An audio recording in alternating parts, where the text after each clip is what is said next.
Esse Entre Facas e Segredos é diferente de todos os outros filmes dessa franquia e pode mudar ela pra sempre, mas será que vai mudar pra pior? Sejam bem-vindos, nerds, bem-vindos ao Cofre Nerd, eu sou Giovanni Zola e hoje vamos falar finalmente sobre esse novo filme do Entre Facas e Segredos, que é o Vivo ou Morto, um mistério Knives Out. Knives Out, pessoal, era o nome do primeiro filme lá em inglês que a gente chamava de Entre Facas e Segredos. Bom, mas depois do segundo filme ele virou meio que uma franquia, então a gente fala aí Knives Out, mas lembre-se sempre do primeiro, Entre Facas e Segredos, com Chris Evans, etc. Então, se você gosta desses filmes, deixa aqui nos comentários. A gente pode fazer um review dos outros dois. O que vocês acham? Benoit Blanc, praticamente o Sherlock Holmes da era moderna, é chamado mais uma vez para as telas da Netflix para desvendar o impossível mistério do assassinato do Monsenhor Wicks e salvar o jovem padre Judge de uma condenação injusta feita não só pela polícia, mas principalmente por aquela comunidade que ele estava inserido, mergulhada em individualismo, trazendo mais uma vez a direção e o roteiro do talentosíssimo Rian Johnson para completar a tríade de filmes que praticamente se tornaram uma marca após a boa, excelente recepção tanto para o público quanto para os críticos. Mais uma vez nos inundando de diálogos frenéticos sem deixar de ser inteligentes. Pelo contrário, agora Benoit Blanc estava diante de um mistério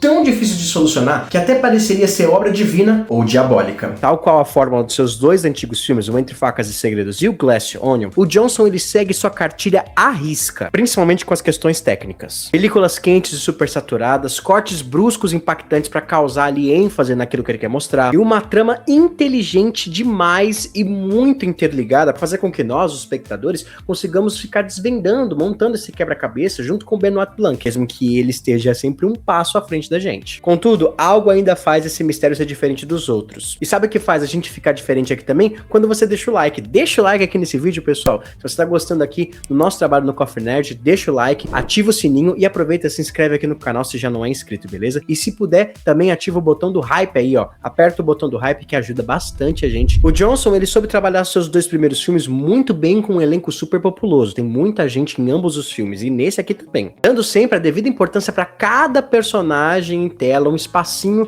pra eles ali na história. O que é, no tanto, curioso observar que nesse filme que tem pra mim um elenco mais recheado de estrelas, ó, conta aí, Glenn Close, Cailee Spain, Josh Brolin, Mila Kunis, Jeremy Renner, Thomas Hayden Church, Jeffrey Wright. Então é estranho que seus personagens secundários, que na verdade funcionam como todos suspeitos do assassinato, sejam meio que deixados de lado. Mas não significa que a história esteja mal escrita, pelo contrário, apenas significa que o Johnson ele fez uma escolha. Ele escolheu para focalizar sua importância na temática do seu filme. Blanc, ele precisa ajudar o padre Judge a desvendar o mistério da morte do Monsenhor Wicks, que aparentemente antes era sempre amado por seus fiéis, mas depois descobrimos que ele é odiado antes que a herança do Monsenhor Wicks, que era filho de uma mulher que era filha do padre daquela igreja, tá bom? Sim, era um padre que teve uma filha antes de se tornar padre. E ali ele foi deixado uma herança pra ele, um diamante bruto. E esse era o maior interesse do Cy, que é o filho bastardo ali do Monsenhor Wicks. E fazendo isso, então, o Blanc, ele se torna o contraposto racional pra fé do padre Judge. E o padre Judge era esse tipo de pessoa, uma alma capaz ali de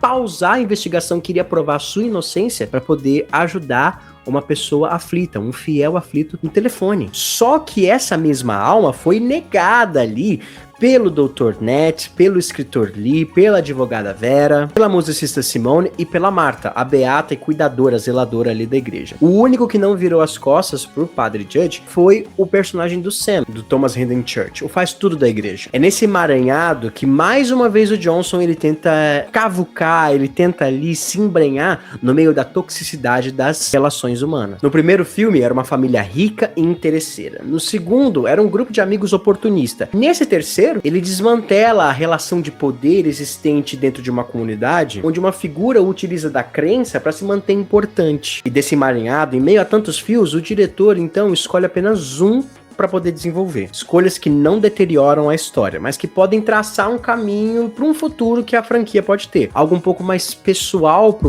Benoit Blanc. Ele é o epicentro aqui, mesmo que não de forma tão pessoal como a gente gostaria. É a descrença de Blanc contra a crença de Judge. O pessimismo do detetive contra o otimismo do padre. Tudo feito com muito humor e leveza, enquanto a direção se encarrega de nos conduzir através das sensações. Entre Facas e Segredos sempre foi conhecido pelos grandes monólogos de Benoit Blanc explicando cada vez mais os seus próximos passos de desvendar o mistério. Em outras camadas nós temos esses jogos de artifícios aí cinematográficos, dissecando cada um dos seus personagens. Talvez aqui o maior exemplo que eu consiga citar para vocês é o jogo de luzes. O escurecer ou o nublar do ambiente durante todos os discursos racionalistas do Benoit Blanc, expondo então a seriedade da situação, enquanto a luz volta a reinar diante dos diálogos do Padre Judge. Um assassinato impossível que na verdade não se tratava apenas disso, tá bom, pessoal? Na verdade, a culpada de tudo isso era a Marta, cansada ali após ficar decepcionada com a atitude do Monsenhor Wicks de ter um filho bastardo fora do seu voto ali de castidade como padre.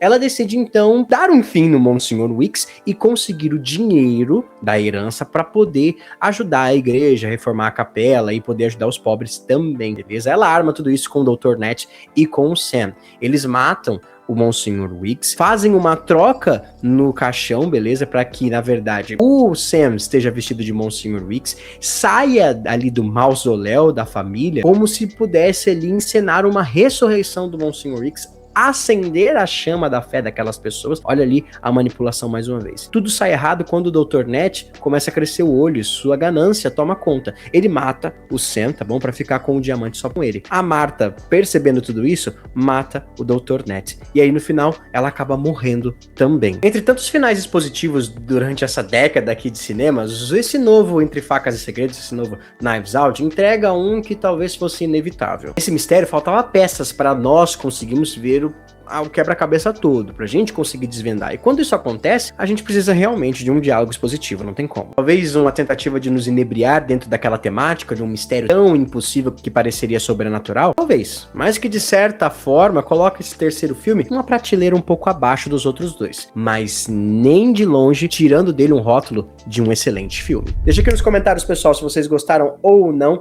da nossa análise, se vocês gostaram desse terceiro filme de Entre Facas e Segredos. Muito obrigado por ter assistido até aqui. Até a próxima, nerds. Fui!